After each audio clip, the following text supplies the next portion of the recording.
సీతను తీసుకెళ్లి రాముడికి అప్పచెప్పమని నేను ఎన్నోసార్లు చెప్పా. అదే మంచి పని, రాక్షస జాతికి క్షేమమని మాటి మాటికి నేను బోధించా. రావణుడు నా మాటని అంగీకరించలేదు, నా మాటను లెక్క చేయలేదు, సీతని రాముడికి అప్పచెప్పలేదు, లంకలో బలాత్కారంగా ఉంచాడు. సచ న ప్రతిజగ్రాహ రావణ కాలచోదిత ముచ్యమానం హితం వాక్యం విపరీత ఇవౌషధం.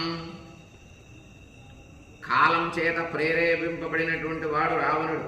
నేను చెప్పినటువంటి మంచి మాటలు ఏవి కూడా మనస్సులో తీసుకోవాలి. ఆయువు మూడినటువంటి వాడు, విపరీత బుద్ధి కలిగినటువంటి వాడు రావణుడు. ఆయువు మూడినటువంటి వాడికి ఎలా అయితే మందులు ఔషధాలు పనిచేయవో, రోగం తగ్గదో, అలాగే ఆయువు మూడినటువంటి వాడికి మంచి మాటలు కూడా అర్థం కావు. అలాంటి స్థితిలో రావణుడు ఉన్నాడు.